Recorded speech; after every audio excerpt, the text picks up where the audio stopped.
Hola a todas y a todos, bienvenidos a este vídeo de la editorial Inclusión, en el cual vamos a presentar unas guías, unas pautas sobre cómo empezar a desarrollar un trabajo final de grado en el ámbito de la educación o un trabajo final de máster en este mismo ámbito.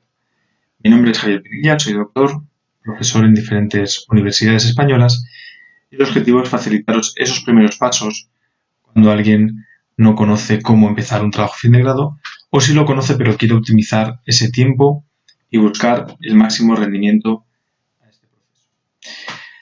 Lo primero, introducir que el trabajo final de grado o final de máster es un proceso creativo, es un proceso individual que se tiene que hacer de forma autónoma, siempre acompañado con un tutor. Normalmente los alumnos suelen tener esa creatividad, esa motivación por llevar a cabo una idea. Pero al final el trabajo es una capacidad de síntesis de poder presentar esas ideas personales, esas inquietudes y al final mostrar lo que una persona ha aprendido a lo largo del trabajo final de grado. Y todo ello debe quedar escrito de forma clara, ordenada y siguiendo algunas pautas que se dan en la universidad. Todo esto creo que lo tenemos en general claro, cualquiera que empieza un trabajo final de grado. Pero vamos a ver algunas pautas o cuestiones que nos van a ayudar mucho a optimizar el tiempo y no perder esfuerzos innecesarios. Lo primero que nos vamos a encontrar a la hora de hacer un trabajo final de grado va a ser elegir la temática. En este vídeo vamos a ver esos primeros pasos partiendo de la elección de la temática. Algo que se da muchas veces por hecho, que es el uso de una plantilla que normalmente facilitan las universidades y que veremos también cómo utilizar o qué aspectos tener en cuenta. Veremos cómo realizar la introducción de vuestro trabajo final de grado y finalizaremos en este vídeo sobre cómo formular los objetivos del trabajo final de grado. Aunque cada universidad puede tener criterios diferentes o estructuras diferentes, estas ideas son las que normalmente suelen estar presentes en un trabajo final de grado en esa primera parte. Lo primero que tenemos que pensar es cómo elegir la temática, qué tipo de trabajo vamos a hacer, si es un trabajo de investigación, es un trabajo de innovación, es un trabajo de revisión. Estas tres son las principales áreas o líneas que las diferentes universidades españolas suelen ofrecer. No todas ofrecen las tres, también hemos de decir. Tenemos que tener en presente qué nos gusta, qué es lo que nosotros dominamos como docentes y sobre qué queremos desarrollar el trabajo. Pero no solo eso, sino tenemos también que leer qué es lo que dice la literatura. Un error frecuente es desarrollar un trabajo que nos motiva, que nos gusta, sobre el que queremos profundizar, pero que a lo mejor en la literatura ya está todo escrito. Por lo tanto, empieza a ser un trabajo que carece de interés. Un trabajo que a lo mejor nos resulta interesante a nivel personal, pero que no hay nada escrito en la literatura porque no resulta de interés para el ámbito. Por lo tanto, estas tres ideas es importante alinearlas y afrontarlas en un primer paso. Parece sencillo, pero no lo es. Vemos las tres principales líneas que encontramos. ¿Y cuáles son nuestras propuestas? Bueno, la línea de investigación sin duda es la que más puede aportar novedades a un trabajo. ¿Por qué? Porque al final investigar permite dar nuevos conocimientos a la sociedad. Sin embargo, por experiencia, no solemos tener una gran capacidad de desarrollar un trabajo de investigación muy riguroso simplemente a partir de la titulación de grado o de máster. ¿Por qué? Porque no se suele dedicar tiempo suficiente en los grados a hacer una buena investigación. Por lo tanto, nos va a llevar un tiempo como el que está haciendo un artículo, una investigación de mayor escala, pero va a tener errores metodológicos que muchas veces van a sesgar los datos. Entonces, esta línea de investigación, aunque es muy interesante, solo la recomendamos a personas que tengan cierto vínculo o tengan un buen asesoramiento hacia cómo investigar. La línea de innovación, la segunda línea, es quizás una de las más presentadas, donde ahí solemos plantear una propuesta didáctica forma de unidad, en forma de programación, donde se ven aplicados las competencias logradas en el grado. En la revisión bibliográfica, aquí daremos una pequeña pauta, y es que puede ser de gran interés, puede ser muy innovadora, puede permitir hacer un buen trabajo, pero es necesario llevar a cabo una metodología óptima de búsqueda. Aquí os recomendamos hacer una búsqueda sistemática y no tanto una búsqueda aleatoria, que es lo que muchas veces ocurre. ¿A qué nos referimos con una revisión sistemática? Nos referimos a utilizar algunas palabras clave donde en diferentes buscadores de revistas científicas poder indagar sobre la actualidad. Es decir, puede ser muy interesante la revisión bibliográfica, pero sí os sugerimos hacer una metodología que normalmente los tutores sí conocen. Vemos aquí algunos errores frecuentes, por ejemplo, de temáticas. Vemos que una temática puede ser el trabajo cooperativo en el aula o el impacto del uso de los videojuegos sobre la incidencia de TDAH. Otra posible línea podría ser importancia de la cinta de cassette en el aprendizaje de las lenguas extranjeras. ¿Pero por qué pensáis que estas líneas tienen algún error? Bueno, pues vamos a ver que, por ejemplo, la primera línea es un tema muy genérico. Es muy importante que el tema que elijáis sea un tema concreto, que permita al título ver o entrever de qué va a ir el trabajo de forma clara, ya que el trabajo cooperativo puede ser, en este caso, aplicable a las matemáticas, a la lengua o a cualquier otra dimensión. Por lo tanto, sí sabemos de que el trabajo va a ir por esa línea, pero no nos dice mucho sobre el interior del contenido, ¿vale? El segundo error, ¿dónde lo identificamos? Pues en ocasiones, por falta de lectura de la literatura científica, nos encontramos que queremos estudiar cosas o ideas que tenemos en nuestra mente, pero que la ciencia ya ha comprobado. Por ejemplo, ya se ha comprobado en la literatura que el uso de los videojuegos no tiene ni mayor ni menor incidencia sobre la aparición del TDAH. El TDAH es una cuestión funcional que se ve alterada y que no tiene ninguna relación con esa aparición de los videojuegos. ¿Vale? Por tanto, si la literatura ya lo ha estudiado y hay evidencia sobre eso, no tiene mucho sentido hacer un trabajo final de grado o máster sobre algo que ya está escrito. Por eso antes os decíamos, es muy importante leer qué es lo que hay escrito en torno al tema que queremos estudiar. Y por último, quizás nosotros se nos ha ocurrido volver a las cintas de cassette para potenciar el aprendizaje en la lengua extranjera. Sin embargo, quizás no sea una temática muy interesante para el resto de la comunidad científica. Por tanto, aunque muchos tutores os darían por bueno esta línea, sí os aconsejamos utilizar algo actual, algo que sea de repercusión en el ámbito docente, que pueda ser de interés para los demás. A continuación, vemos cómo podríamos solucionar algunos de estos problemas en la elección de la temática. Por ejemplo, en la primera de ellas, podríamos hacer una propuesta que dijese: propuesta de intervención para mejorar la suma y la resta en primero de primaria a través del aprendizaje cooperativo. Es decir, concretamos la temática de forma que el tribunal o cualquier lector sepa dónde aplicamos el aprendizaje cooperativo y en qué contexto. En la segunda propuesta, podríamos denominarlo aplicación de las rutinas de pensamiento para favorecer la metacognición en alumnos con TDAH. Es decir, buscamos una temática actual que es de interés en el ámbito científico, en el ámbito educativo, como es la metacognición, que es el hecho de que los alumnos sean conscientes de su propio aprendizaje, cuestión que es aplicable con alumnos con TDAH.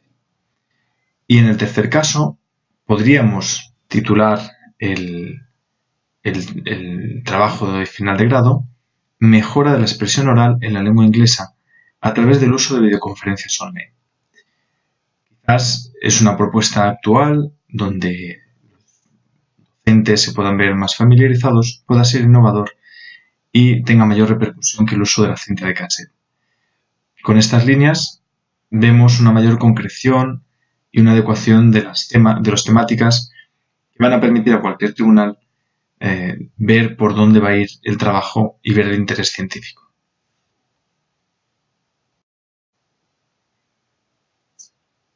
En segundo lugar, una vez que hemos hablado del título, vamos a hablar sobre la plantilla, cómo utilizar la plantilla que nos da la universidad. Aspectos a tener en cuenta: el tamaño de la letra, utilizar la plantilla desde el primer momento, ver qué párrafos, interlineado, tipo de letra y tamaño nos piden, incluir los datos personales o el título en la portada, utilizar un índice y el formato de los títulos que se van mojando.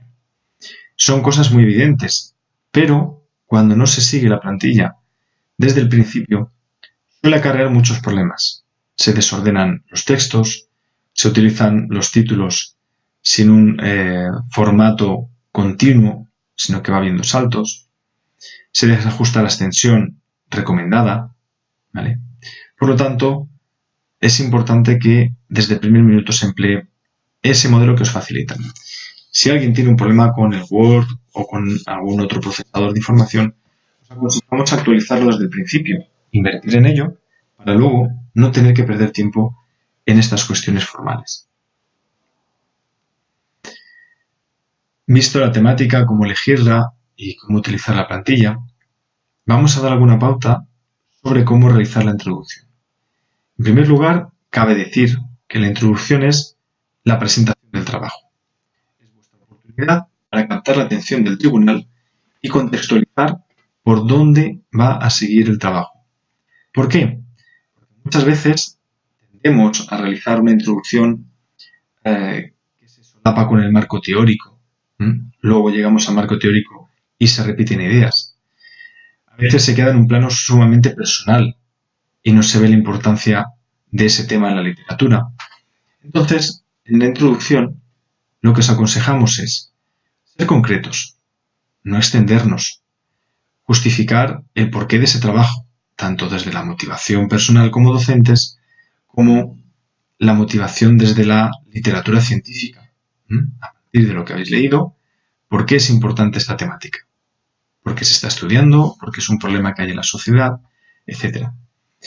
Y algo importante es que haya un hilo conductor, una historia que avance de forma continuada, no tanto con ideas aisladas, sino integradas entre sí, y que esa introducción nos permita adelantar qué es lo que el tribunal va a leer a lo largo del texto. Es como un elemento anticipatorio de lo que va a venir. Y lo que va a venir va a empezar por la formulación de objetivos.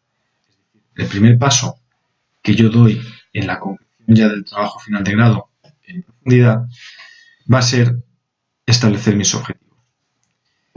¿Qué debemos responder en el apartado de objetivos? Por una parte, ¿qué queremos lograr con el trabajo final de grado?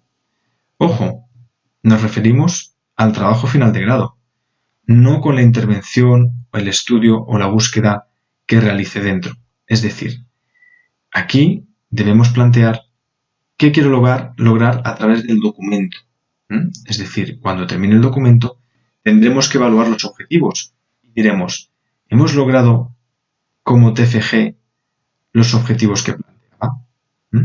Esto es una de las partes que más nos suele costar, la parte de formulación, y distinguir que yo puedo hacer una propuesta de intervención con sus objetivos, pero el objetivo de mi TFG va a ser desarrollar la propuesta. Es algo más general. A continuación veremos algún ejemplo. También es importante formular el objetivo de forma concreta, de forma observable, de forma empírica. ¿Por qué? Porque al final del trabajo, en las conclusiones, normalmente tenemos que evaluar si hemos logrado los objetivos del trabajo o no y por qué. Y es más importante poner pocos objetivos bien formulados que muchos objetivos y que luego no sean evaluados. Ese es un error también muy frecuente, como vemos a continuación.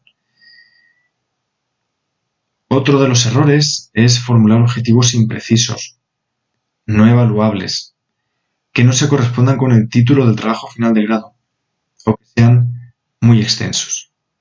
Vemos a continuación algún ejemplo. Proponemos pensar. Tenemos unos objetivos a la izquierda y un error frecuente a la derecha. Y os invitamos a relacionar el objetivo de la izquierda con el error frecuente, es decir, que identifiquemos qué error está habiendo en la formulación de ese objetivo. Por ejemplo, si decimos como objetivo mejorar la expresión escrita de los alumnos en primero de primaria a través del correo electrónico, ¿qué estaremos haciendo? Pues seguramente, si vemos a continuación, estamos confundiendo los trabajos del trabajo final de grado con los de la intervención. ¿Por qué? Porque el objetivo de mejorar la expresión escrita es un objetivo de la intervención, propiamente, no del trabajo final de grado. En el objetivo desarrollar una propuesta para mejorar la convivencia, la salud, el uso de las TIC y la lengua extranjera en la educación física, lo que nos permite ver es que es muy amplio. Se formulan muchos objetivos en un solo objetivo. De forma que luego será muy difícil evaluar y además puede desvirtuar la dinámica del trabajo teniendo que abordar todo lo que hemos planteado. Y por último, si planteamos evaluar el grado de felicidad de los alumnos en la escuela, vemos que es algo difícil de constatar. Primero, porque la felicidad es una cuestión para la cual no existen herramientas claramente definidas sobre cómo evaluarla. Y segundo, que el objetivo tampoco define qué alumnos, qué escuela o qué contexto se quiere evaluar. Tal y como se establece, podríamos pensar la escuela a nivel mundial. Vemos algún ejemplo sobre cómo podemos formular los objetivos. Para ello, hemos presentado las 3 líneas de investigación principales de investigación de trabajo final de grado que se suelen presentar en las diferentes universidades y un ejemplo de formulación correcta para esos objetivos de TFG. Si hacemos un trabajo de investigación, un ejemplo podría ser, como un objetivo de TFG, podría ser realizar un estudio que permita comprobar la eficacia del uso de Kahoot sobre el aprendizaje de contenidos conceptuales en educación física. Es decir, vamos a desarrollar el estudio. El objetivo del TFG es realizar el estudio. Propiamente, al final del TFG, evaluaremos si hemos sido capaces de diseñar un estudio y llevarlo a cabo. No tanto de hablar de los resultados de la eficacia. Eso irá a posteriori. Pero como evaluación del TFG será si hemos sido capaces de realizar el estudio. Si hacemos una propuesta de innovación, una formulación muy habitual que se utiliza es desarrollar una propuesta de intervención en matemáticas para facilitar el aprendizaje de las ecuaciones a través de metodologías experimentales en segundo de la ESO. Por ejemplo, en este caso, vemos que el objetivo del TFG es desarrollar una propuesta de intervención. Por tanto, al final evaluaremos si hemos sido capaces de desarrollar la propuesta de intervención. ¿Vale? Vemos que es algo más general. Y en la revisión bibliográfica, el objetivo será revisar las últimas evidencias sobre la eficacia del aprendizaje cooperativo en la adquisición de la lengua extranjera. Por ejemplo, es decir, plantearemos si somos capaces de revisar esas evidencias, si hemos utilizado una metodología para ello, si hemos dado con unas fuentes contrastables y si hemos sabido elaborar un trabajo que permita hacer esa revisión. Vemos, por lo tanto, que los objetivos del TFG tienen que ser del trabajo propiamente, no tanto de la intervención, la investigación o la revisión, ¿vale? Y tienen que ser evaluables cuando lleguemos a las conclusiones. Por último, como conclusión de esta presentación, que esperamos que os haya sido de utilidad, en primer lugar, os aconsejamos leer muy bien toda la documentación que ofrece cada universidad, que normalmente suele ser muy exhaustiva, detallada y suele ser en la que se basan los tribunales y tutores para evaluar el trabajo. La parte de originalidad, claro que se evalúa, pero tan importante es ser original en un trabajo como responder a esas pautas. Leer en la literatura, ¿de acuerdo? Es algo que es importante para no hacer un trabajo que no sea de interés. Ya que se hace un trabajo y se invierte una gran cantidad de tiempo, os aconsejamos que sea de utilidad. Y por último, estar abiertos a las sugerencias y cambios que proporcionan los tutores. Para eso están. No es una cuestión personal muchas veces que os den una determinada retroalimentación, sino que tiene que ver con muchas de las ideas que hemos dicho en la presentación de hoy. Es preferible que invirtamos tiempo en hacer un plan de ruta idóneo, aunque veamos que no avanzamos mucho en el documento, pero eso nos evitará dar rodeos y perder tiempo continuamente, además de frustración, o además de hacer un gran trabajo, pero por no ajustarnos a los requisitos de la universidad, perder calificación sin tener ningún motivo, más que el no haberse ajustado a esas pautas. Para cualquier duda, orientación, tenemos Editorial Inclusión a vuestro servicio y estaremos encantados de atenderos. Esperamos que os haya sido de ayuda y sea útil para vuestro trabajo final de grado. Un saludo y nos vemos. Muchas gracias. ¿Cómo podríamos subsanar estos errores que vemos en pantalla? Por ejemplo, la primera propuesta se podría concretar con un tema que dijese propuesta de intervención para mejorar la suma y la resta en primero de primaria a través del aprendizaje cooperativo. Mediante este tema, o título del trabajo, vemos que el aprendizaje cooperativo se utiliza, pero también se ve para qué y en qué contexto. Por tanto, al lector de vuestro trabajo o al tribunal, que es a quien deberéis defender el trabajo, va a saber a partir de la lectura de qué va el trabajo que vais a desarrollar. En segundo lugar, por ejemplo, podríamos cambiar el título o llamarlo Aplicación de las rutinas de pensamiento para favorecer la metacognición en alumnos con TDAH. Esta temática es más actual, es concreta y es algo que va en sintonía con la literatura, entendiendo por metacognición el que los alumnos sean capaces de conocer o ser conscientes de su propio proceso de aprendizaje. En cuanto a la importancia de la cinta de cassette, esa propuesta la podemos mejorar utilizando la siguiente propuesta. Mejora la expresión oral en la lengua inglesa a través del uso de videoconferencias online. Sería un modelo actual, un modelo que puede ser de interés para otros docentes.